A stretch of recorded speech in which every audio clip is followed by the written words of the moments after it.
Hello guys, आज हम लोग देखने वाले हैं महात्मा गांधी जी के ऊपर टॉप 20 क्वेश्चंस। तो आप ज़रूर देखिएगा क्योंकि ये बहुत ही महत्वपूर्ण है और एग्जाम्स में बार बार पूछे ही जाते हैं। तो आप पूरा वीडियो ज़रूर देखिएगा। तो चलिए गाइस, हम पहला क्वेश्चन देखते हैं। तो महात्मा गांधी जी को महात्मा की उपाधि किसने दी थी? तो इसका आंसर है रविंद्रनाथ टैगोर। हमारा दूसरा प्रश्न है, गांधी जी की समाधि स्थल को क्या कहा जाता है? उसको कहा जाता है राजघाट। तीसरा प्रश्न है, महात्मा गांधी जी का जन्मदिन अंतर्राष्ट्रीय स्तर पर किस रूप में मनाया जाता है? इसका उत्तर होगा अहिंसा दिन, जो कि 2 अक्टूबर को मनाया जाता है। हमारा चौथा प्रश्न है, गांधी जी ने किस कानून को काला कानून कहा था? तो इसका उत्तर होगा रॉलेट एक्ट। पांचवा हमारा प्रश्न है, द वर्ड्स ऑफ गांधी पुस्तक के लेखक कौन हैं? तो इसका आंसर है महात्मा गांधी। उसके बाद गांधी जी के राजनीतिक गुरु कौन थे? तो राजनीतिक गुरु थे गोपाल कृष्ण गोखले। सातवां प्रश्न, किस कारण गांधी जी ने कैसर ए हिंद उपाधि छोड़ दी थी? इसका उत्तर है जालियनवाला बाग हत्याकांड।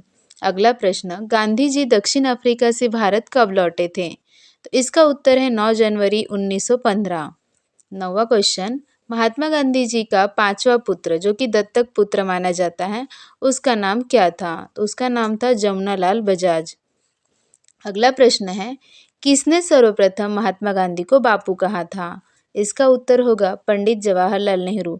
और CF एंड्रस ने भी कहा था। उसके बाद पुत्र के मतलब उनके जो पुत्र थे उनके क्या नाम थे? जो 4 पुत्र थे और एक दत्तक था। तो पहले का नाम था हरिलाल, मनीलाल, रामदास, देवदास और एक जो दत्तक पुत्र था उसका नाम जमुनालाल बजाज।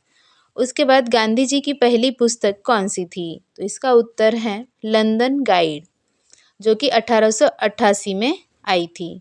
उसके बाद देखिए, गांधी जी को कैसर ए हिंद की उपाधि कब दी गई थी? तो इसका उत्तर है प्रथम विश्व युद्ध के समय दी गई थी। हमारा अगला प्रश्न है, गांधी जी को अर्धनंगा फकीर किसने कहा था? अब देखिए, ये अर्धनंगा फकीर और देशद्रोही फकीर ये एक ही आदमी ने कहा था। उसका नाम है विंस्टन चर्चिल। अगला प्रश्न है, गांधी जी को राष्ट्रपिता किसने कहा था? तो इसका आंसर है सुभाष चंद्र बोस। हरिजन सेवक संघ की स्थापना किसने की थी? तो इसका आंसर है महात्मा गांधी। अगला प्रश्न, गांधी जी ने किसे पोस्ट डेटेड चेक कहा था? तो ये क्रिस प्रस्ताव को उन्होंने कहा था। अगला प्रश्न, गांधी जी की मृत्यु पर किसने कहा था हमारे जीवन का प्रकाश चला गया? तो ये कहा था जवाहरलाल नेहरू जी ने। अगला प्रश्न, इंडिया ऑफ माय ड्रीम्स ये जो पुस्तक है ये किसने लिखा था? तो ये भी महात्मा गांधी जी ने लिखा था। अब देखिए सबसे हमारा लास्ट प्रश्न, गांधी जी ने अपने 2 फेफड़ों के रूप में निम्नलिखित में से किसका वर्णन किया है? तो ये है अहिंसा और सत्य, इन्हें उन्होंने 2 फेफड़े कहा था। तो इस तरह से हमने पूरे 20 के 20 क्वेश्चंस देख लिए हैं जो कि बार बार एग्जाम से पूछे ही जाते हैं। तो आई होप आप लोगों ने याद कर लिया होगा। Thank you.